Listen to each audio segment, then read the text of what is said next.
All right, how's everybody doing today? Hotep, hey, it is Saturday, July 9th, 2022, and we are live. Michael Hotep, founder of the African History Network, host of the African History Network show. And I wanted to come on for a few minutes. I'm testing out this new T-Mobile home internet service, number one. But number two, I wanted to talk a little bit about the Woman King movie starring Viola Davis. We're going to talk about this some on my show Sunday, July 10th, 9 p.m. Eastern Standard Time, the African History Network show. Also, we're going to deal with the Woman King in the 10-week online course that I teach normally on Saturdays, Ancient Kemet, the Moors, and the Ma'afa, understanding the transatlantic slave trade, what they didn't teach you in school, okay?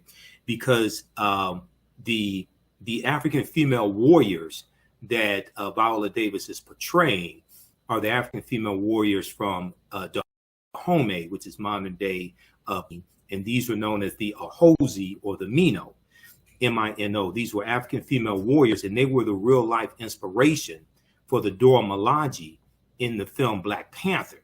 So we know in the film Black Panther, starring Chadwick Boseman and Angela Bassett, and Michael B. Jordan and Forrest Whitaker, we know the Dora Milaje are the African female warriors who protect whoever sits on the throne of Wakanda. So it was T'Challa, and they protect the family of the king also, right?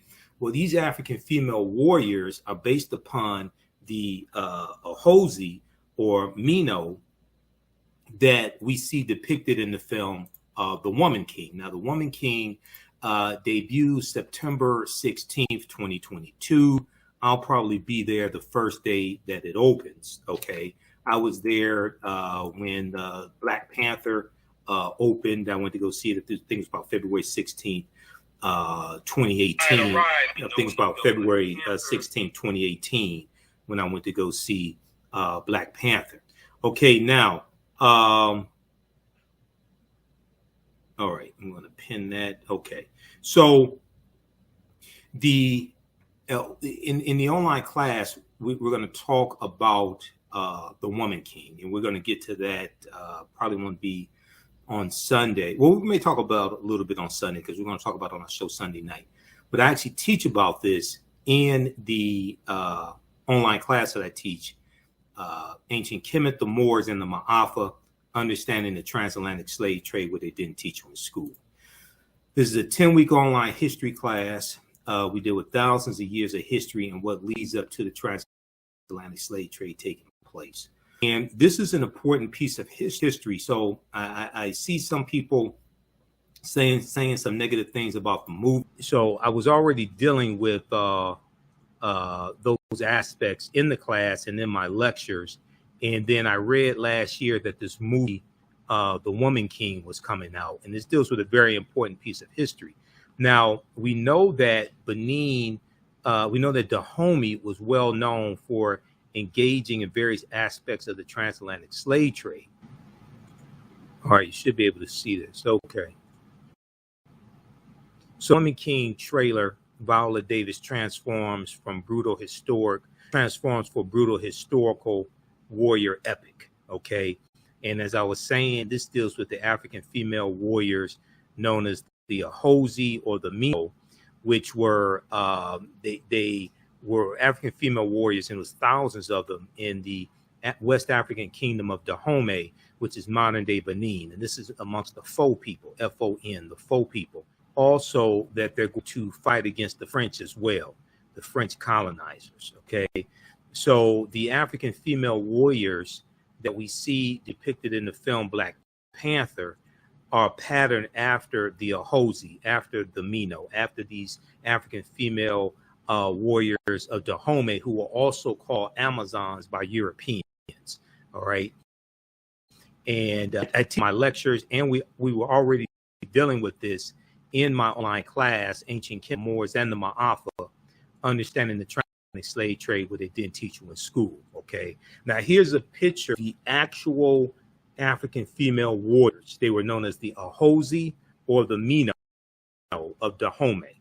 And this is who you see in the film The Woman King. So I'm incorporating, I was already teaching about this in this 10-week online class. The class, we're doing a special session of this class on Sunday, July 10th, 1 p.m. Eastern Standard Time. You can register for it. We have the link here in the thread of the broadcast. And I left the laptop on all day. I was at an event today, and I was a vendor there, and I left this laptop on all day, so the laptop overheated. It doesn't do this during class. I just left it on an extended period of time, and it's overheating, so I had to turn the air conditioning on here. But this is a 10-week online class, and we're also going to deal with the movie The Woman King in this course. But on my Sunday night show, 9 p.m. Eastern Standard Time, the African History Network show, we'll talk about The Woman King as well, okay? So I'm teaching 2 classes on Sunday, because I was going to teach a class today, but I was tired when I got back from the event. So we're doing Sunday, we're doing Ancient Kemet, the Moors, and the Ma'afa, Understanding the Transatlantic Slave Trade, what they didn't teach you in school. We're doing that Sunday, 1 p.m. Eastern Standard Time. It's going to be 1 p.m. Eastern Standard Time. And then 3 p.m. Eastern Standard Time, we'll teach from the Civil War to the Civil Rights Movement and Black Power, 1865 to 1968. We'll push the Sunday class. We'll do that 3 p.m. to 5 p.m. From the Civil War to the Civil Rights Movement and Black Power, 1865 to 1968. And then Sunday, July 10th, we'll do 1 p.m. to 3 p.m. We'll do Ancient Kemet, the Moors, and the Ma'afa, Understanding the Transatlantic Slave Trade, what they didn't teach you in school, because I did not get a chance to teach that class today. I was tired. It was an outdoor event, and I was tired when I got back. We have the information here in the thread of the broadcast, okay, for the online classes, and we have it here. Okay, next class Sunday, July 10th, and this is we have from the Civil War to the Civil Rights Movement and Black Power, 1865 to 1968. And we also have a bundle pack where you could register for both classes for $100 as well. Okay, you could register for both classes for $100. That is about a $360 value, because there's going to be bonus classes that you get also. All right, so we're going to incorporate The Woman King into the 10-week online class that I teach normally on Saturdays. We're doing a special session on Sunday, July 10th, 1 p.m. Eastern Standard Time. Ancient Kemet, the Moors, and the Ma'afa, Understanding the Transatlantic Slave Trade, what they didn't teach you in school. And we have the information for the online class here in the thread of the broadcast. And then 3 p.m. to 5 p.m., I'm teaching my normal Sunday class, which is from the Civil War to the Civil Rights Movement and Black Power, 1865 to 1968. You could register for that. We have the information on our website, theafricanhistorynetwork.com, theafricanhistorynetwork.com. And then Sunday, 9 p.m. to 11 p.m. Eastern Standard Time, I'm doing my radio show, the African History Network show. We'll broadcast here, right here on Facebook and YouTube as well. On our Facebook fan page, The African History Network, and my YouTube channel, Michael Imhotep, IMHOTEP. So when you go to the website, we have the information. This is our new website, theafricanhistorynetwork.com, theafricanhistorynetwork.com. Right on the homepage, it has the information for the radio show, Sundays, 9 p.m. to 11 p.m. Eastern Standard Time. Download the iHeartRadio app, and you can listen live through iHeartRadio, or you can watch us, or you can listen to 910 a.m. Superstation WFDF. You can also watch us on Facebook and YouTube, The African History Network on Facebook, and Michael Imhotep on YouTube. Okay, so hopefully I'm coming through all right to you, and we'll teach the online classes at our online school. The online classes are not on Facebook or YouTube. That's why you have to register for them. It's at my online school, Sunday, July 10th, 1 p.m. Eastern Standard Time, and then the second class, 3 p.m. Eastern Standard Time. Then my radio show Sunday night, 9 p.m. to 11 p.m. Eastern Standard Time. On the radio show, we'll talk about the woman king and African female warriors. We'll talk about new developments in the Emmett Till murder and how, a few months ago we talked about the arrest warrant that we found out for the first time. There was an arrest warrant for Carolyn Bryant Dunham. People didn't know where it was. Well, her Emmett Till's family and some volunteers, they found their arrest warrant. Now they want the authorities to arrest her, Carolyn Bryant Dunham. Okay, don't hold your breath on that. Even if they do arrest her, all the witnesses basically are dead in the case. Okay, so this is much deeper than just arresting her and having an arrest warrant. You go to court, where are your witnesses? Okay, where are your witnesses? All the witnesses basically are dead. All right, so we're going to break this down. Also, we'll talk about the Woman King movie. We'll probably talk. We'll talk some about Roe versus Wade. I was on Roland Martin Unfiltered on Friday. Some of you all saw me on Roland Martin Unfiltered on Friday, and we discussed the executive order that Joe Biden did, President Joe Biden, with protecting women's reproductive rights and abortion.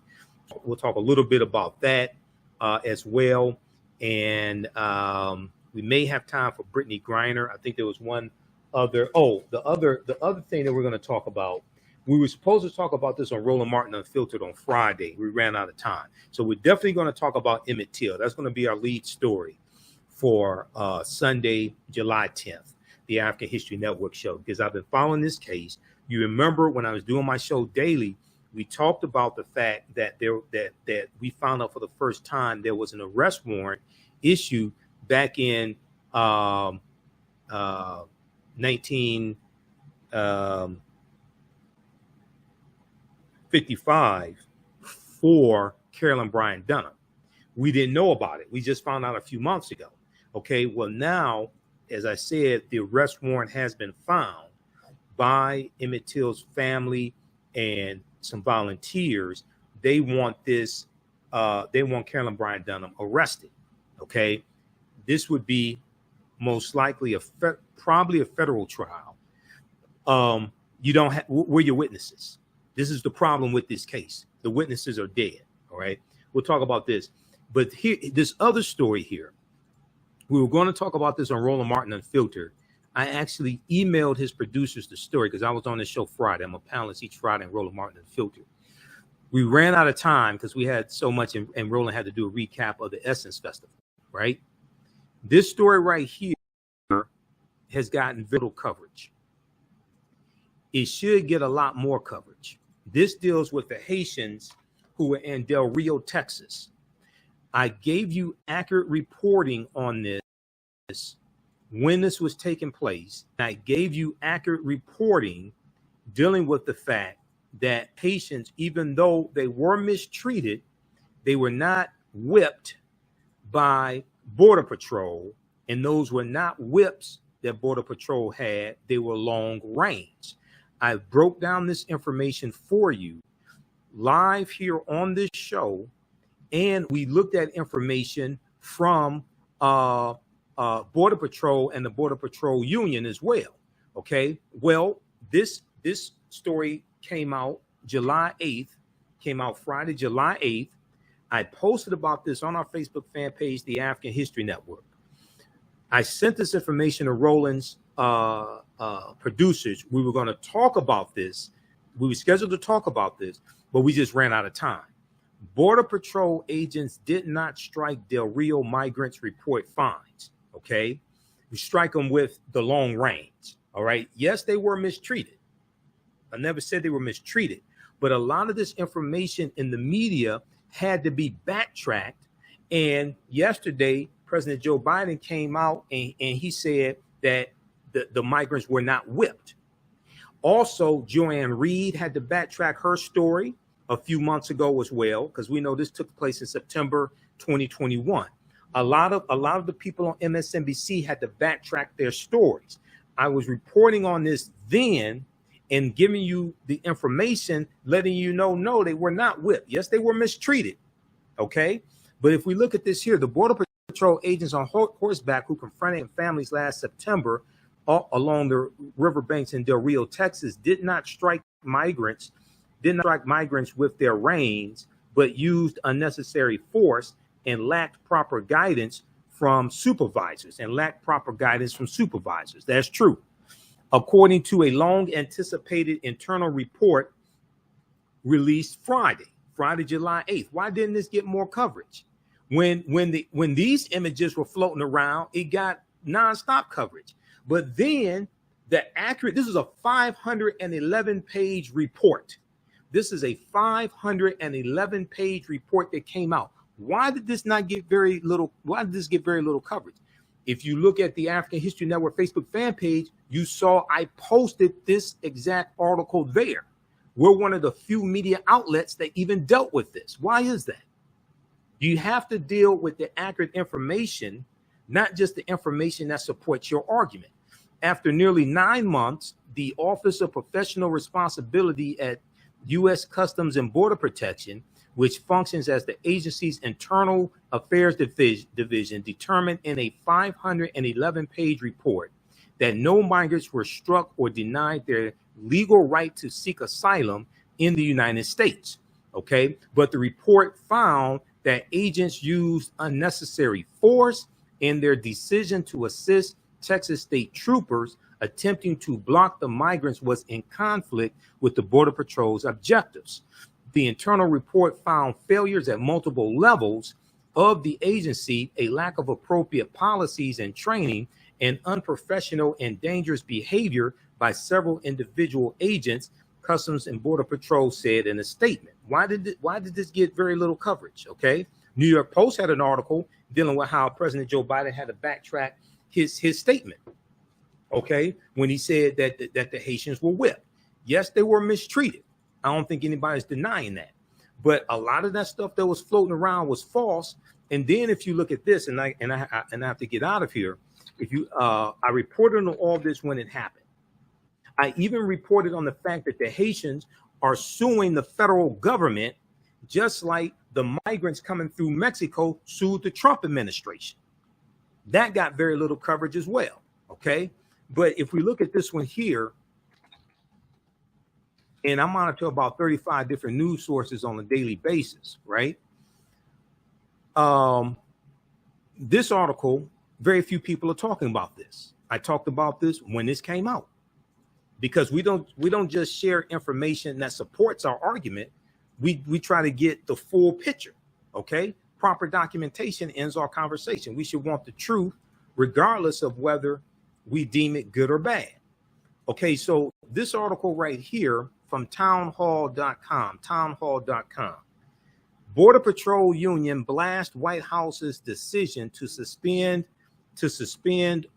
a horse unit following fake news about whips. Okay, now this is from September 23rd, 2021.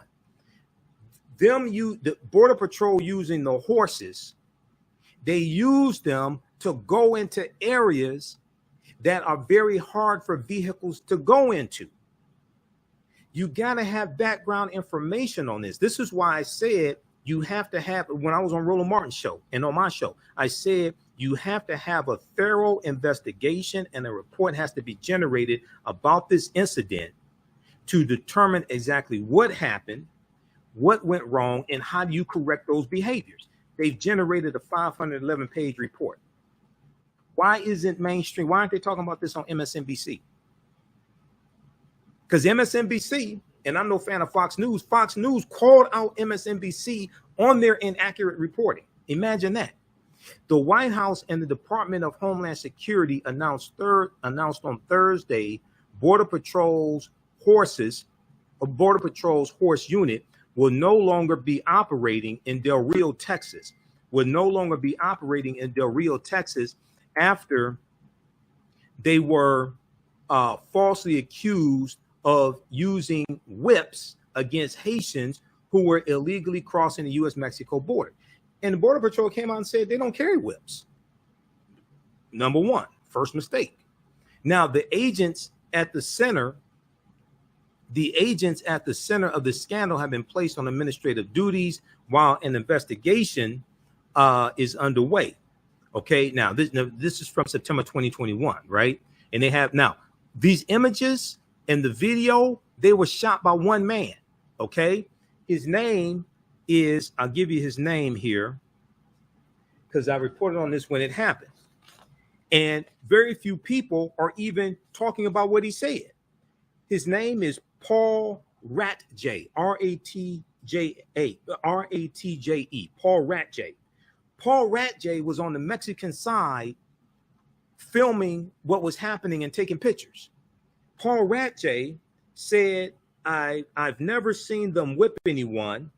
He was swinging it, but it can be misconstrued when you're looking at the picture. He said that neither he or his colleagues ever saw any of the Border Patrol agents whipping anyone. Now, KTSM Channel 9 out of El Paso, Texas, interviewed him. I reported on this when this article came out, September 23rd, 2021. Why isn't mainstream media talking about this? Why isn't MSNBC talking about this? You have to get, at the African History Network, we try to get all the facts, regardless of whether we like them or not. Okay, you want to get the full picture, not just the facts that make your argument or substantiate your argument. Misleading photos, going back to this article from townhall.com, misleading photos of agents on horseback attempting to prevent people from illegally crossing into the United States caused outrage after the reins used to control the horses were falsely called whips by members of the media and Democrats. Now, this is from Town Hall. This is from September 22nd, 2021. Town Hall and even Fox News, they were calling this out, saying how a lot of the stuff was being misrepresented. A source with Border Patrol previously explained to townhall.com what people got wrong about the incident. Agents use their reins for a lot of reasons. Primarily, it's used to steer the horse, but agents will also spin them sometimes to deter people from getting too close to the horse. If they get too close, the horse can step on them, breaking bones or causing other injuries. You can get stomped to death by a horse. If they get too close and scare the horse, they could get stomped to death by the horse. Why isn't this being talked about? Agents also need to maintain control of their reins so they don't lose control of the horse, which can cause injuries to immigrants, the agents, and the horses. Okay, we are not aware of anyone being struck by the reins. Now, this is September 22nd, 2021. Now, if you go, they had a statement here. I think it was this one here. They had a statement from the President John Anferson, President of the Border Patrol's Local 2366. They had a statement from him because he blasted the decision to suspend the Border Patrol unit on horseback. John Anferson, President of the Border Patrol's Local 2366 in Del Rio, Texas, told Town Hall it is detrimental for border security to suspend the whole unit, even if it's just for a short amount of time. He said, quote, "We are told that the Horse Patrol unit has been suspended from operating in the Del Rio, Texas sector only during the remainder of the crisis under the bridge. The Horse Patrol unit is an effective means of apprehending immigrants who illegally cross our borders every day, along with searching for those who are sick or injured and stranded in the brush." Sick or injured or stranded in the brush. Quote, suspending them all for even a brief amount of time takes away one of the few remaining units that have been in the field making arrests and rescues on a regular basis. When the rest of our agents are indoors processing, because you got to process the migrants coming through. You don't just let them through and let them go on their way. They have to be processed. When the rest of the agents are indoors processing, unable to make arrests and rescues on their own, we should be using all the resources we have to patrol the border.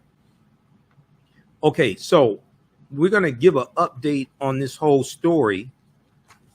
and how a lot of this was misrepresented in the mainstream media. Yes, the Haitians were mistreated. Okay. Yes, there should have been probably more preparation for them to come through and be processed. Even though about 90% of people who apply for international political asylum are denied, they still have a right to apply, whether they come here legally or illegally. That goes for Haitians. That goes for Mexicans coming from Mexico, Guatemala, Cameroon, Nigeria. It doesn't matter. They still have a right to apply for international political asylum. If you're fleeing persecution, if you're fleeing violence from your home country, things like this, there's a war, etc. And the other thing is that you also have a right to sue the federal government as well. So when the story broke that the migrants, a lot of the Mexican migrants were suing the federal government, Wall Street Journal broke the story. And then you had people saying, oh, they're going to get reparations. They're getting $400,000 in reparations from the federal government, things like this.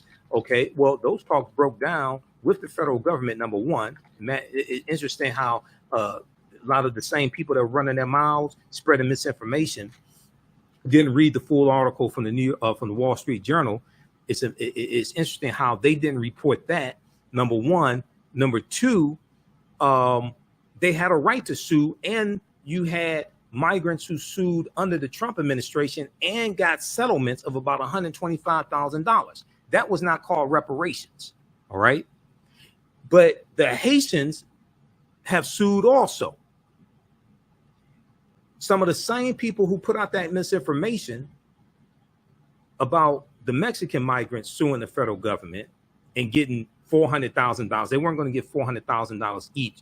They were going to get up to $400,000. They were not getting all $400,000 each. But it was a class action lawsuit that the ACLU filed on behalf of those migrants, and they filed against the federal government. Okay. The Haitians have also sued as well. And the thing that I said, because I had people sending me emails and they were saying, oh, this is a slap in the face and all this. I was like, no, you just don't understand international law, and they have a right to sue. Okay. Just like Haitian migrants have a right to sue. The federal government gets sued every day. The federal government gets sued every day. Okay. A lot of people putting this nonsense out just don't understand law. This is the one I was looking for here. This is from the New York Times. Once again, we talked about this article when it came out. Okay. Give me a thumbs up. Give me a heart. Give me a like if I'm coming through all right and you can hear me. Okay. I'm testing out this new T-Mobile internet, and I'm checking it out because this stuff is a lot cheaper than Comcast, Xfinity. Okay. Xfinity is robbing people with no gun. But anyway, Haitian migrants file lawsuit protesting treatment by Border Patrol. How many people heard about this? We talked about this. I reported on this for the African History Network show. Images of Border Patrol agents corralling Black migrants prompted criticism of the Biden administration's response to an influx of thousands in Del Rio, Texas. They show the same picture. This picture was taken by Paul Ratje. Okay, look, his name is right here, Paul Ratje. Paul Ratje is the one that took all those images that people are circulating around, but people are not quoting what he said, because he said he was there. He was on the Mexican side of the border. He was there looking what's taking place, and he said they didn't whip any of the migrants. So why aren't people talking about that? You have to deal with all of the evidence, not just the pieces that make your argument or what you think is your argument. Now, the migrant side of the story was laid out for the first time on Monday in a lawsuit. Now, this article is from December 20th, 2021. So we know the migrants, the Haitian migrants, they were there, Del Rio, Texas, September 2021, right? They filed a lawsuit, rightfully so. They have a right to do that. Just as the Mexicans coming through Mexico, coming through the southern border, had a right to file a lawsuit against the federal government for mistreatment. The Haitians have one also. So for all those simple Simon ass people out there that said that the Mexican migrants had no right to file a lawsuit against the federal government, they should not get a settlement. Is it your same argument that the Haitian migrants that you were posting pictures about? Okay, is it your same argument that the Haitian migrants have no right to file a lawsuit against the federal government as well? No, they both have a right to file lawsuits against the federal government. That's understanding international law. They both have a right to file lawsuits against the federal government. But we also have a right to file class action lawsuits against the federal government.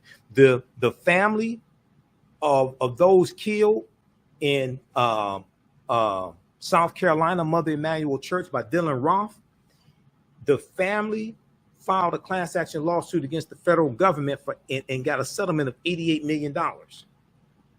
The family, okay? You've had settlements. There was a settlement against the federal government when it came to, I think it was Marjorie Stoneman Douglas. I think it was that. I think it was that one. It was one of those big shootings.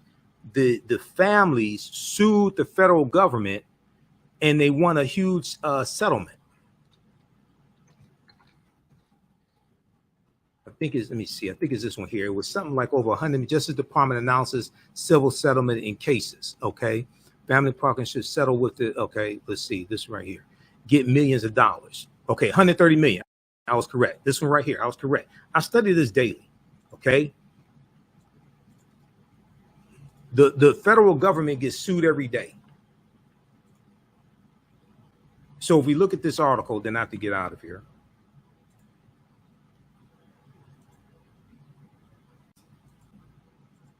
This is from NPR.com, NPR.org, National Public Radio. Families of Parkland shooting victims settle lawsuit with Department of Justice, DOJ, for about $130 million. November 22nd, 2021. How many people heard about this? The federal government gets sued every day. Families of more than a dozen victims of the 2018 school shooting in Parkland, Florida, have reached a settlement with the Justice Department to resolve their lawsuit over the FBI's failure to act on tips about the gunman. Over the FBI's failure to act on tips about the gunman. In a joint court filing on Monday. Now, this article, keep in mind, is from November 22nd, 2021. In a joint court filing Monday, attorneys for the families and the department say they've reached an agreement to settle all the claims at issue in the case. The document does not include a financial figure, but a person familiar with the talk says it totals around $130 million. The shooting took place on Valentine's Day, February 14th, 2018, at Marjorie Stoneman Douglas High School, where Nicholas Cruz opened fire, killing 17 people and wounding at least 17 more. In their lawsuit, the families accused the FBI of negligence. They say the Bureau, the FBI, received tips about Nicholas Cruz, including his amassing of weapons and his desire to shoot up a school, but agents failed to intervene and prevent the violence. Okay, read the rest of this article here, right? The same thing with, very similar with Dylan Roth. The family sued the FBI because he should not have been approved for the background check. He should not have been approved for it. They sued and they won. They got an $88 million settlement. The federal government gets sued every day, and the Mexicans had a right to sue, coming through under the Trump administration and coming through the southern border for mistreatment. They had a right to sue, and the Haitians have filed a class action lawsuit against the federal government. They have a right to sue also. Read this article here from the New York Times. Haitian migrants file lawsuit protesting treatment by Border Patrol. This got very little coverage in the mainstream media, but we reported on this here on the African History Network show. This is from December 20th, 2021. Okay, so these are some of the topics that we'll talk about Sunday, 9 p.m. to 11 p.m. Eastern Standard Time, Sunday, July 10th, the African History Network show on 9:10 a.m. Superstation WFDF here in Detroit, but we also broadcast on Facebook and YouTube. Okay, visit our new website, theafricanhistorynetwork.com, theafricanhistorynetwork.com. We have information for the show there. You can also support the African History Network. If you like this type of information, you can support the African History Network, $, the AHN show through Cash App, $, the AHN show through Cash App, also through PayPal, paypal.me/the AHN show. So this helps us keep doing the research, stay on the air, keep broadcasting, pay some of the bills, etc. And okay, we've got it right here. And also we have a 72-hour sale going on, weekend sale going on. Get 30% off orders of $100 or more. I sent out the email blast this morning before I went to my event, but that's going on right now as well. And we'll get the new, use promo code AHN30 off. I have to update the website, but we have it there. 30% off orders of $100 or more. My DVD lectures and video downloads are at our website, AfricanHistoryNetwork.com. We have it there. We have bundle packs also. We have the information for PayPal and YouTube here, PayPal and Cash App. But we have my lectures. The 30% discount excludes online courses because the online course is already discounted. But we have the Out of Darkness, Heavy is the Crown documentary from director Amadeus Christ, which deals with the African origins of the major world religions. We have my lectures here dealing with the real history of Juneteenth, Wall Street, when black men dominated horse racing. We have the 9 DVD bundle pack, The Africans Who Were Here Before Columbus, which deals with the African presence in the Americas before Europeans got here. We have my 15 DVD bundle pack, the Michael Imhotep Black History Month bundle pack, my lecture dealing with the film Black Panther. We have lectures, double lectures I've done with Professor Kaba Hiawatha Kamene, who you see in the Hidden Colors documentaries. He's one of my teachers, as well as Dr. Leonard Jeffries. I did a double lecture with Dr. J here in Detroit a few years ago.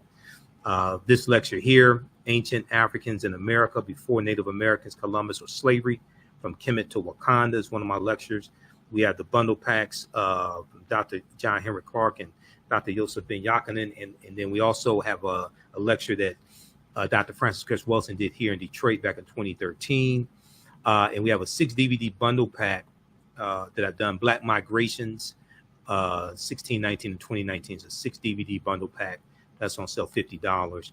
So use promo code AHN, AHN30 off July, AHN30 off July.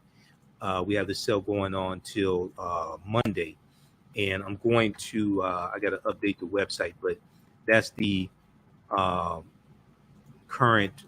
that's the correct code. AHN30 off. And I'm going to post it here.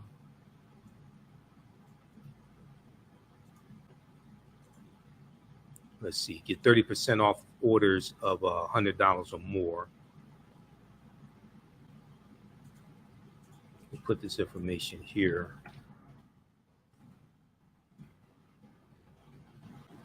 And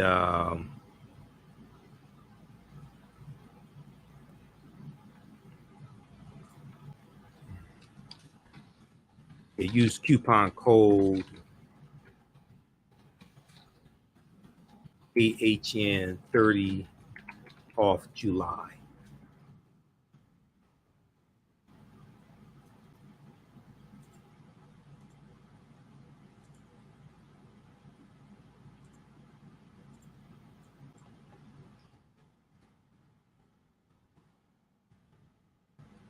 All right, this right here. Hold on, why did I do that? Okay. So I got to update the website, but this is the right coupon code. The right coupon code is on the website, AHN30 off July.